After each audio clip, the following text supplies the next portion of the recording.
Hello there, welcome back to my channel. And if you're new here, I'm Marcy, and today we're making some plant shelves. So in this particular video, it took forever for me to put this together. Not because the project took forever, but because bumps in the road, you know. So I just wanted to get some wood. I'll put the measurements for mine down in the description, but normally where you get the wood, they'll be able to cut it for you. The only thing that I had to get was the tool from Amazon to make the holes, because I want them to be stuck into the wood shelf so that they won't fall on top of the sofa. This is what I had before, and that's why I wanted to change it, because it was dangerous with 3 boys in the house and a ball to have the plants on top of my couch. So with the help of my little one, I started to get these shelves out of here. These were the IKEA ones. I just took them down, and my son was helping me clean the wall as we took them down, as you can see. He was 2 at this time.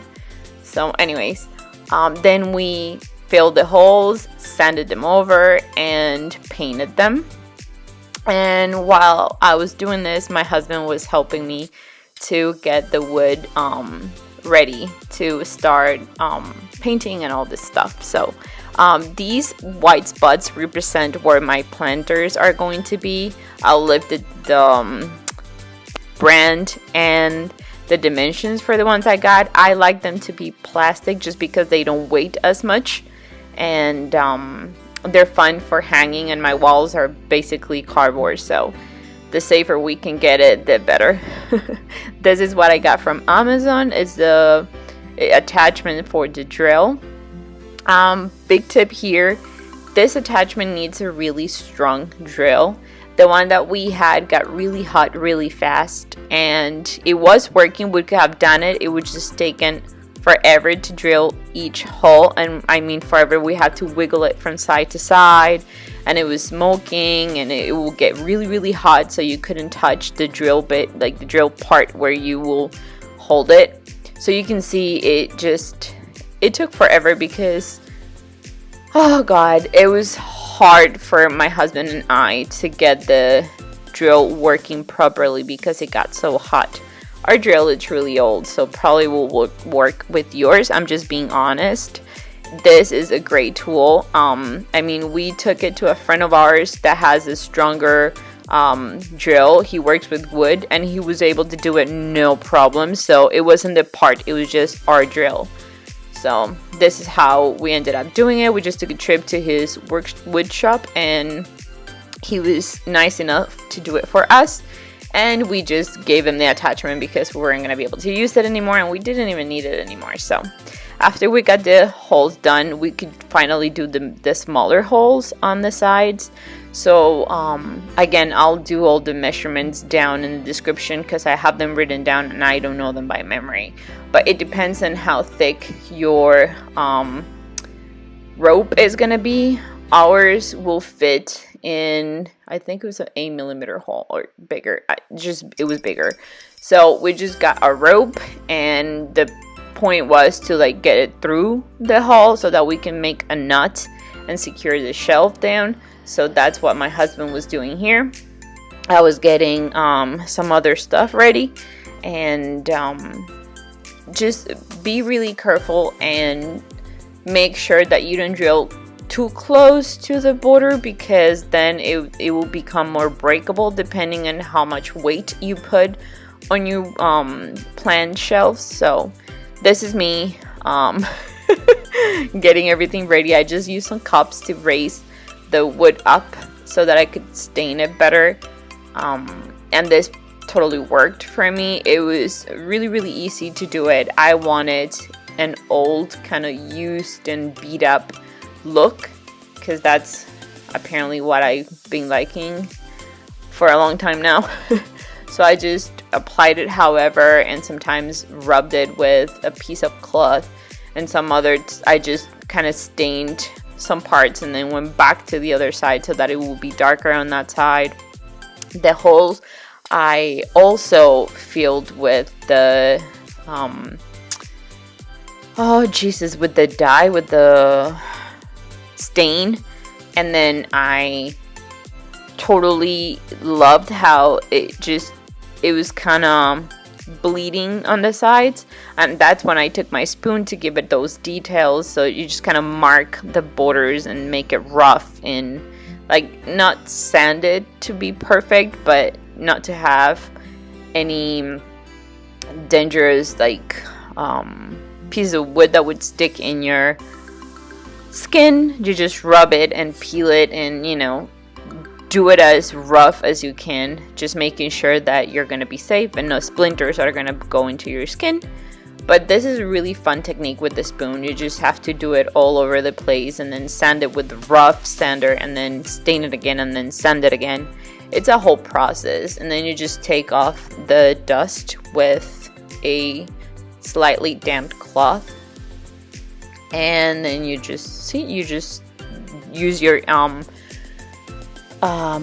Jesus, I'm running out of words today. When is it not the day? With your stain again, and then you sand again, and then you stain again. It's just a process of taking and putting back so that it looks used and kind of oldish. But see, this is some of the details that I was talking to you about, like when you do it with a spoon and you rough it up. And I really like how this looks. If you don't want it like that, then you just need to be super delicate with your wood.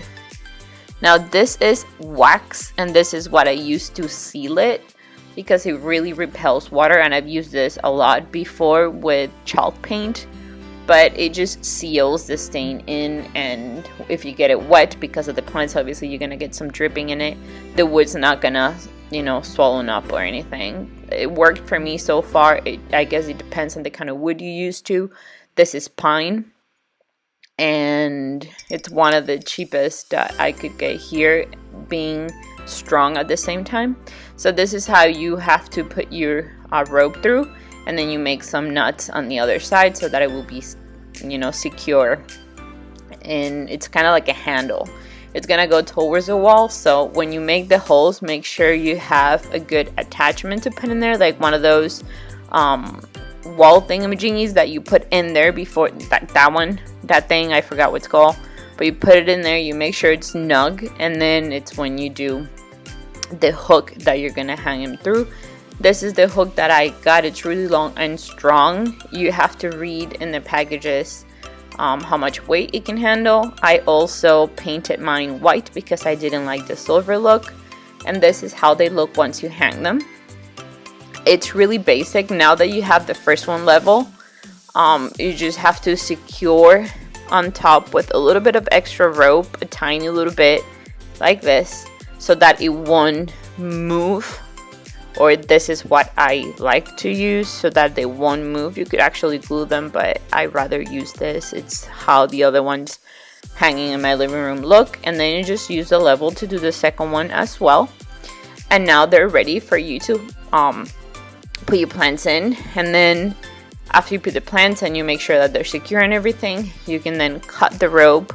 It's a little bit smaller if you don't want that big old thing hanging super long. I didn't, because that's where my couch goes, so I just cut them with an X-Acto knife really carefully, trying not to chop my fingers off or damage the wall or anything.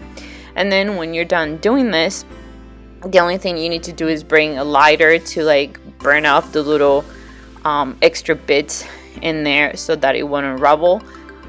Again, do this very, very carefully, and if you need help, ask someone to be there with you with a fire extinguisher. But you just have to like rub, you know, not do it for a long time.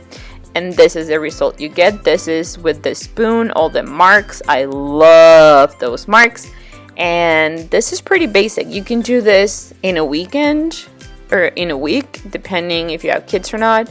It took me a long while because we all got sick. Here's the spoon detail. Oh my goodness, tell me that's not beautiful. I mean, I love it. I mean, you might hate it and be like, ew, that's disgusting, but I love it. So yeah, crazy me loves all this. I'll put all the links down below for you, the measurements and all of that. And I hope you like this and have an amazing day. Thanks for watching, you guys. Plant lover here. Bye-bye.